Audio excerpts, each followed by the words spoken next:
M&J Audio Theater presents Chet Cheddar's Tales from the Morgue.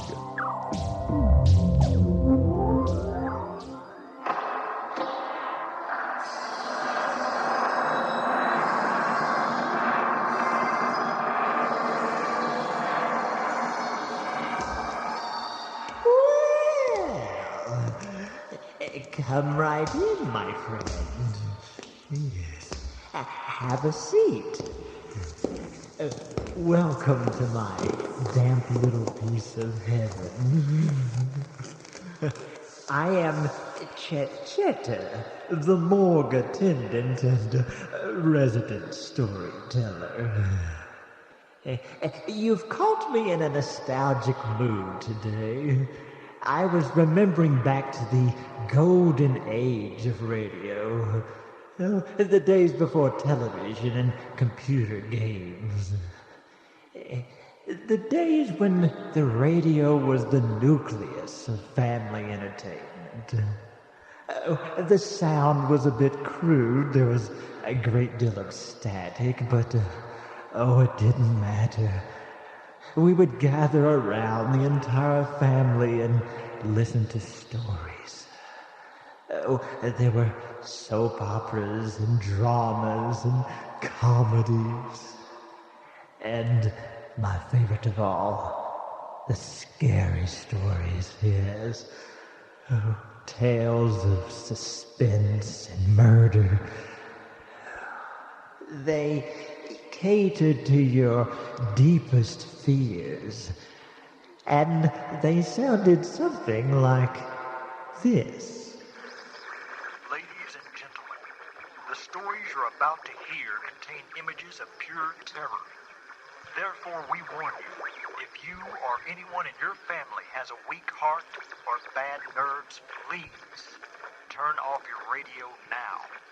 The makers of this program will not be held responsible for anyone who dies of fright or goes insane.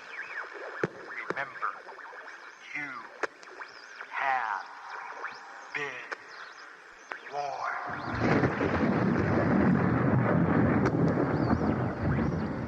Turn out your lights.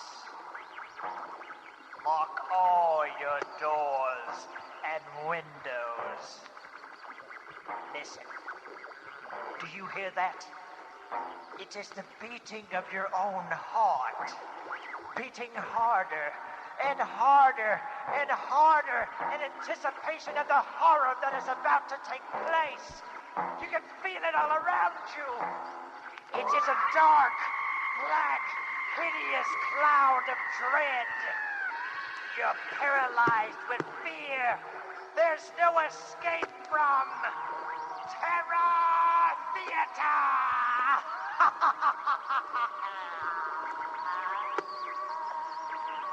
Today's story of fright, revenge, of the prospective bias. I hope you enjoy our little tale for today. It's too late to turn back now.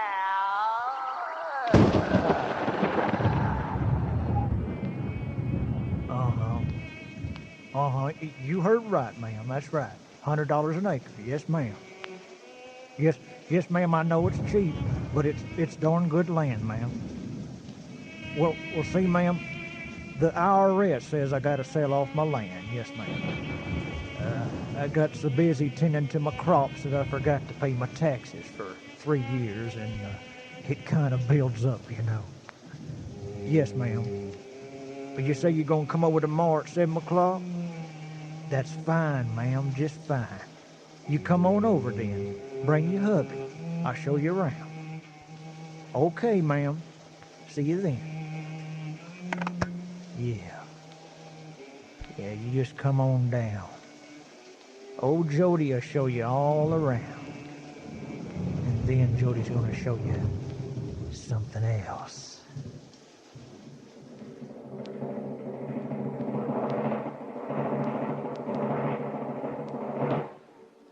Jody Brown, a simple man, a proud farmer who finds his livelihood in jeopardy. But Jody has a plan to save his precious land. It is an evil plan that will ensure Jody Brown a place in hell.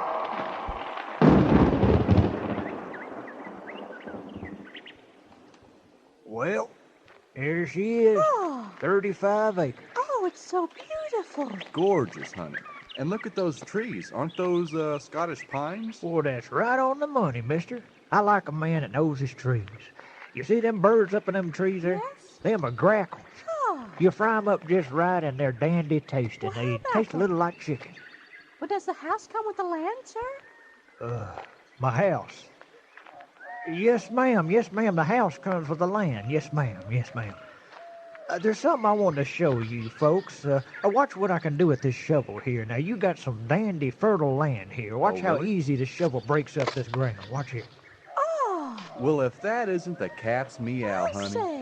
You plant you some corn and a big vegetable garden, and you can live off this land. I've been doing it myself for 40 years. Oh, honey, I want the land. I want the house right now. No, there's Well, one more thing I want to show you before we finalize the deal, Yes. okay? I want you to take a gander straight ahead there past that hill. Uh-huh. Oh, Now, the sun sets about this time every evening, and I tell you, it's more beautiful than a picture postcard. Now, just Well- look straight ahead there. You see it? Well, I'll be. That is one pretty sunset, honey. oh, it's just gorgeous. My, Like a oh, painting my. by God himself. Now, that's right. You just look straight ahead and just look at that sunset. Just drink it wow. all in. Wow. Darling, it's so Yeah, pretty. Oh. that's right. I just can't That's right. stop looking at it. Oh, Yeah. wow, it's just Oh, so ain't that a pretty gorgeous. sunset? Oh, honey. Don't you like it, mister?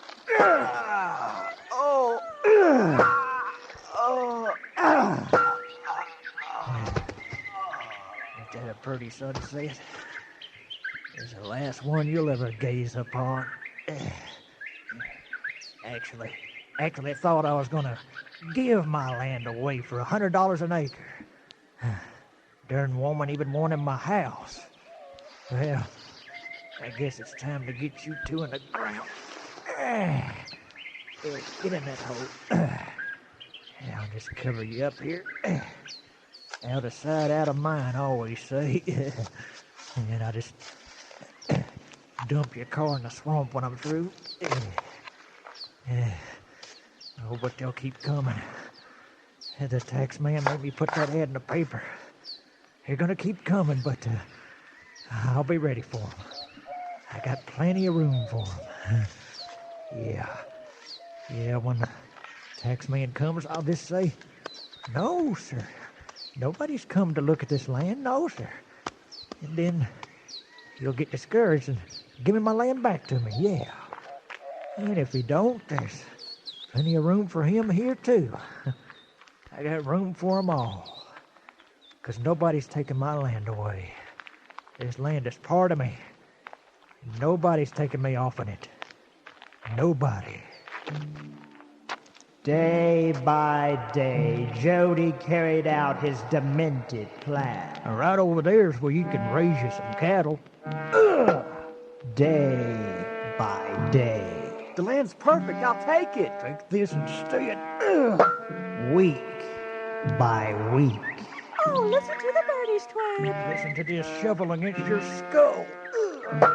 The death toll continued for 1 month, until one fateful night, when Jody, asleep in his bed, dreaming peacefully, heard a noise.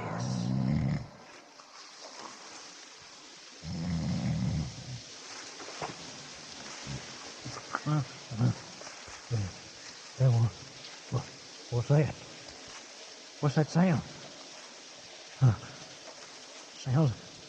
Sounds like something crawling out of the ground. Now don't come unwound, Jody. Yeah, it's just a gopher. Yeah, a bunch of gophers. That's all it is. Just gophers. Just go back to. Huh? Someone's at the door. Who is it?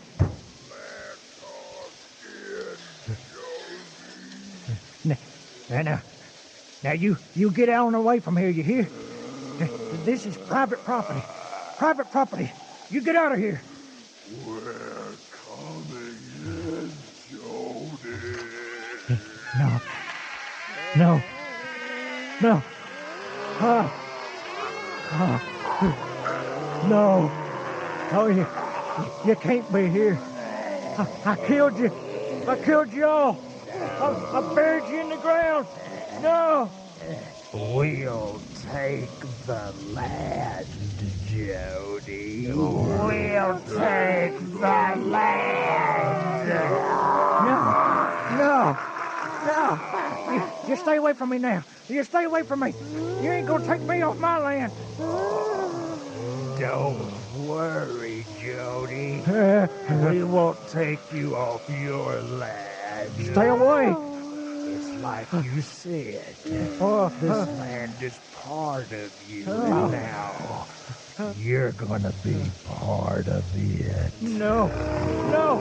Stay away from me. Stay away from me.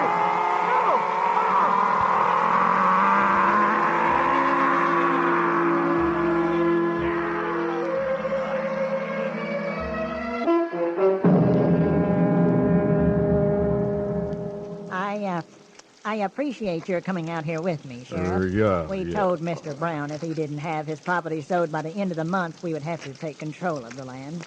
He may refuse to leave, you understand. Well, it doesn't appear to be in the house. It might be in the barn. Hey, Mr. Brown! It's the sheriff out here. Why don't you get your body on out here, boy? We need to talk to you right now. Sheriff, look. Yeah. Look over here behind the house. What in the world? It's a big mound of dirt. Yes, and there's footsteps leading up to it. And look what's on top of the mound. It's a sign. It says, "This property has been sold." Oh, my God. Sheriff, look. Sticking out of the top of the mound. It's a human hand.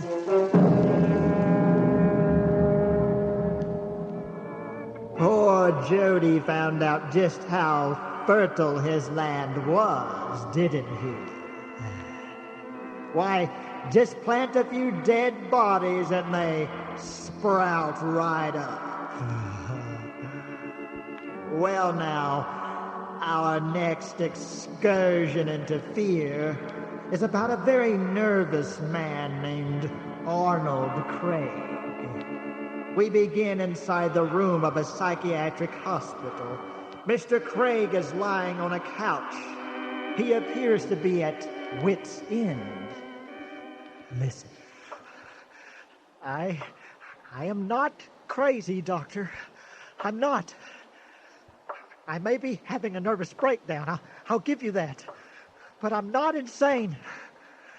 I will not lie here and have you condescend to me like I'm some sort of child who thinks he's seen the boogeyman. Mr. Craig, I am here to help you. You just calm down. Maybe we can talk about this thing rationally. You want to help me? You want to help me? And give me a gun so I can blow my brains out. Let me end it now before they find me. Who is they, Mr. Craig? The cars. The cars. They won't rest until I'm dead. Cars, you say? You're talking about automobiles? Yes. Yes, they hate me. They hate me because they know I hate them.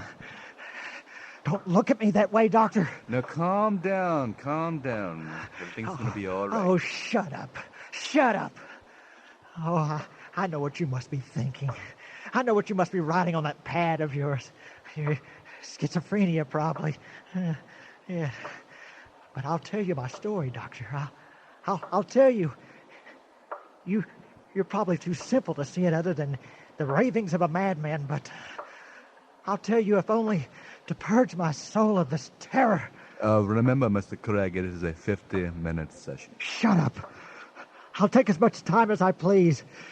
It won't matter in the end anyway. For 12 years, Doctor, I've worked in an auto junkyard.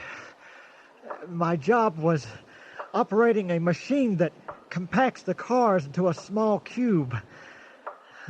It was a perfect job for me, you see, because I've always hated cars. Hated the way they sounded, the way they polluted the air. The grating sound of the horns. See, you can understand my intense pleasure when I would start the compacting machine and watch as the cars collapsed under the intense hydraulic pressure. I was thrilled by the sound of a car being crushed, the sound of steel buckling under intense pressure. It was like they were screaming in pain. Oh, how I loved that sound. Die. Say, Craig, you really love this job, don't you? Oh, yes, sir. I love it. I hate cars, and I want to destroy them all. You're a weird man, Craig, but you're a hard worker. I'll see you back here tomorrow morning. Oh, is it closing time already? How time flies when you're having fun. It was only 2 days ago, Doctor. Funny how little time it takes for things to go completely haywire. It was a beautiful afternoon. I was riding home from work on my bicycle the way I had done for 12 years. I went by the park as I enjoy doing on beautiful days like that. It was the picture of serenity. Then behind me, I heard a car engine. Now, Doctor, I always stay on the shoulder of the road, away from traffic. But this car was right behind me. I looked over my shoulder, and there was a station wagon, a blue station wagon, directly behind me. The driver had a puzzled look on his face. I yelled at him. Now see here, you moronic goat. Why are you following me? Why don't you take that thing and drive it off a cliff? Suddenly, the car accelerated. The bumper met with my back wheel. It was trying to run me over, Doctor. It blew its horn as if in anger. I had to think fast, so I pedaled as fast as I could into the park. But the car stayed behind me. People were running in fear. I began to lose control of my bike. I fell to the ground behind a tree, and the car smashed into it. That tree saved my life, Doctor. The man inside the car looked dazed. He had a small bump on his forehead, but otherwise he was unharmed. He got out of the car and rushed over to me. Hey, mister. Hey, say, are you right? You okay? Why did you try to run over me? I didn't, mister, I swear. I didn't even have control of the car. I didn't even touch the wheel. What do you mean you didn't have control of the car? I went into the park and you followed me. The car followed you by itself, mister. I swear. It followed you like a magnet. I couldn't control it. It was like it had a mind of its own. Like it had a mind of its own. Yes, exactly. Think me insane if you wish, Doctor, but at that precise moment I knew what had happened. The car was trying to kill me. Somehow, it sensed my hatred for cars and considered me an enemy to be destroyed. Impossible? Yes. Insane, perhaps, but it's true, Doctor. True! Despite that horrible realization, I managed to fall asleep that night. But my slumber was short-lived. It was about midnight when a peculiar sound awakened me. Oh, what's that? What's that outside? Sounds like car engines. Those lights shining through the window. Dear heavens. Out there, surrounding the house. Cars. And they're empty. No one's inside the cars. They're waiting for me. Want me to come out. Wants me to come outside so they can... Well, they'll have a long wait. You hear me? You hear me? I'm not coming out. You'll run out of gas before I come out. You think I'm a murderer, don't you? Yes, Arnold Craig, murderer of cars. That's me. Well, go away. Go away, do you hear me? Go away! But they didn't go away, Doctor. Simultaneously, they blew their horns. The windows of my house shattered. And then I passed out cold.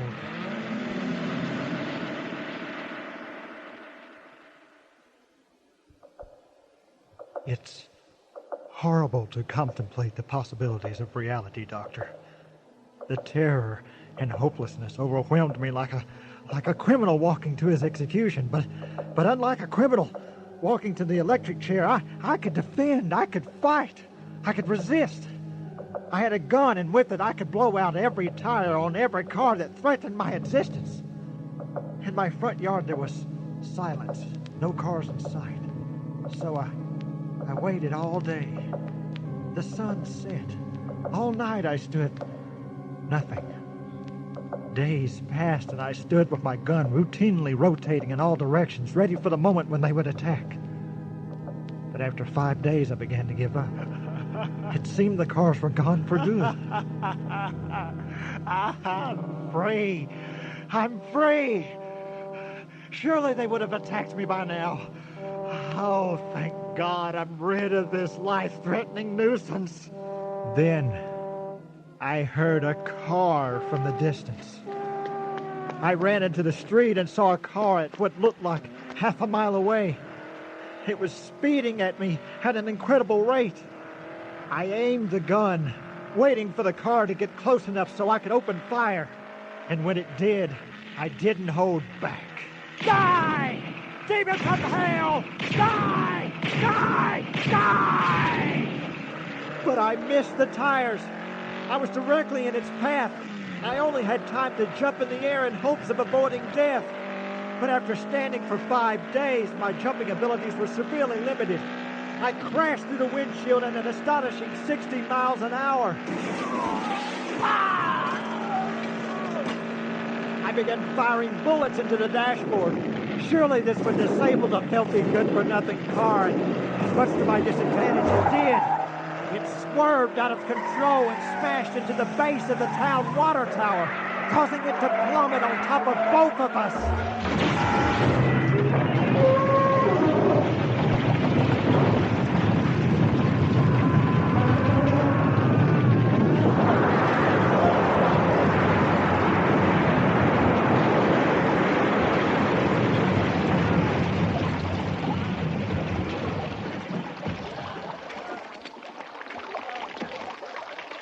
After 5 months of reconstructive surgery, I was out of the hospital and thirsty for revenge.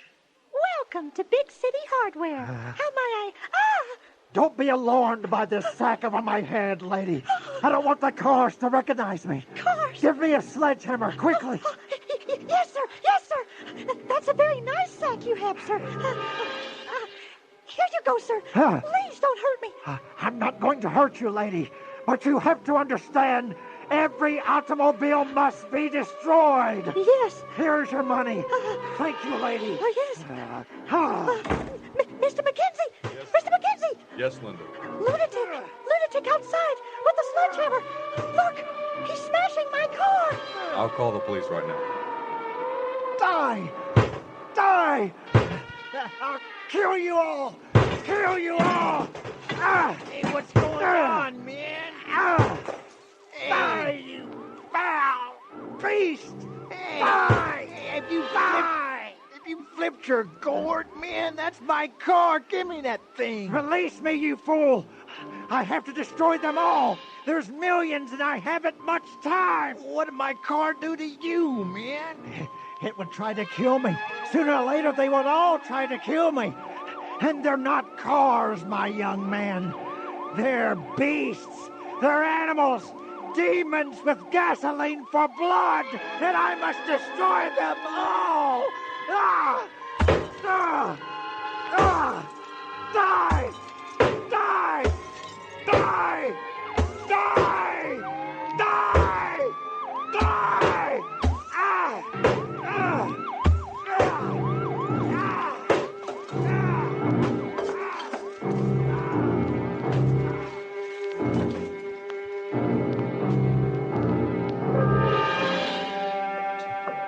Die. Yes. Yes, I suppose I did look like a maniac, Doctor. I suppose to the untrained eye I looked like a sledgehammer-wielding madman. I tried to explain to the policemen when they arrived what I was doing, but, well, here I am. So, you've heard my story. What do you think, Doctor? Well, Mr. Craig, I'm afraid I'm going to have you committed probably for the rest of your life if you show no sign of improvement. Yes. Yes, I thought you would say that. But you see, that would be very dangerous for you, Doctor. Because they'll find me sooner or later. And when they do, they'll... There. There, do you hear that, Doctor? Do you hear that? It didn't take them long to find me, did it? Mr. Craig, well, there does seem to be a car out there by the window revving its engine, and goodness, there is no driver. Yes. Yes, they found me. They found me. Well, okay. Okay. I'm ready. I'm ready for you. Come on. Come on. Mr. Craig. Take me. Mr. Craig. Take me. Mr. Take Craig. me. Mr. Craig, do not antagonize the car. I will call security at once. That'll do no good, Doctor. No Good good. heavens. It's backing up. It's Yes. coming forward. Yes.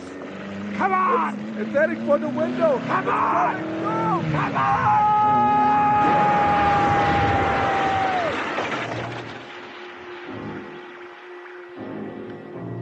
Well, it looks like Mr. Craig's psychiatrist has learned that what seems like obsessions and delusions can in fact bring a quick and merciless death. But on the bright side, Mr. Craig was put out of his misery.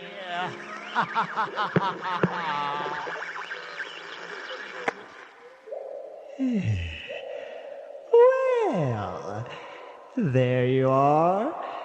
2 spine-chilling excursions into fear. It's too bad that storytelling has evolved into high-tech special effects, nudity, and mindless violence.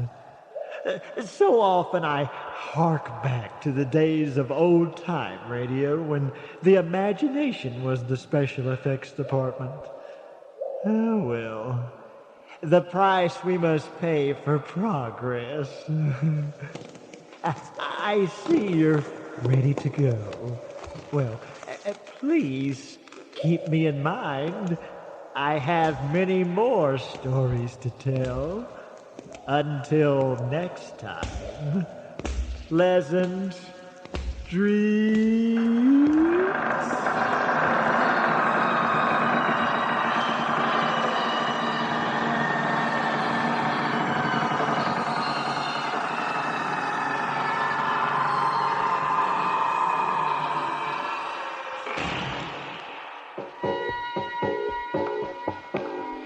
You have just heard Chet Cheddar's Tales from the Morgue. Today's installment, Excursions in Fear. The names and characters portrayed in this production are fictitious. Any similarities with actual persons, living or dead, is purely coincidental.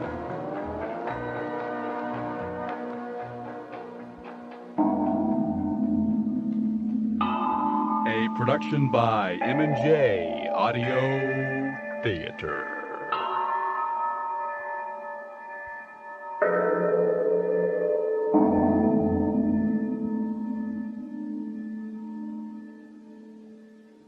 For correspondence, send to M&J Audio Theater, 923 East Main, Mexia, spelled Mexia, Texas, 76667.